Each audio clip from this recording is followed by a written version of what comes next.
Ce sont les visages heureux et épanouis des Iraniennes qui sont venues jeudi au stade Azadi à Téhéran. Pour la première fois depuis 40 ans, les femmes ont pu soutenir l'équipe nationale de football masculine lors du match de qualification pour la Coupe du Monde entre l'Iran et le Cambodge.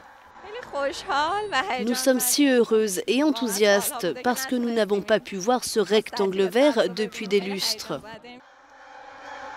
La Fédération iranienne de football n'avait réservé que 3600 places aux femmes sur les 90 000 que contient le stade. Mais les billets se sont arrachés en quelques heures seulement. Je pense que c'est de la discrimination. Ils auraient dû réserver plus de sièges aux femmes, même si certains sont restés vides.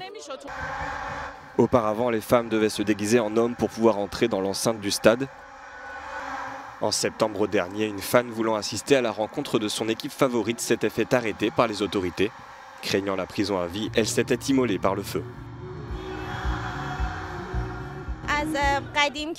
Trop de choses sombres se sont produites. Des filles sont venues ici et ont été arrêtées. Et récemment, Sahar Khodayari s'est immolée.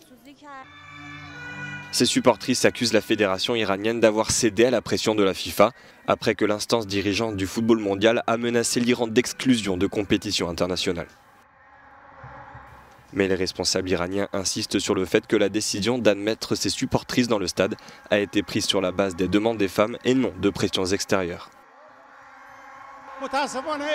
Malheureusement, certaines personnes veulent faire le lien entre l'événement d'aujourd'hui et les pressions étrangères. Cette question avait déjà fait l'objet de discussions lors de réunions du cabinet. Beaucoup de monde, dont certaines personnes religieuses, avaient des préoccupations, alors nous voulions les rassurer avec un plan.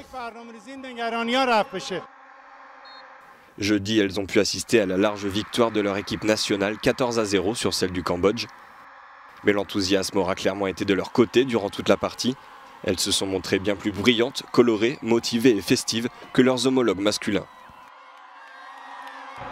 La présence de femmes iraniennes au stade aujourd'hui est survenue après 40 ans de lutte acharnée et peut être considérée comme un signe avant-coureur de changements positifs pour leurs droits à l'avenir. Seul le temps pourra le dire.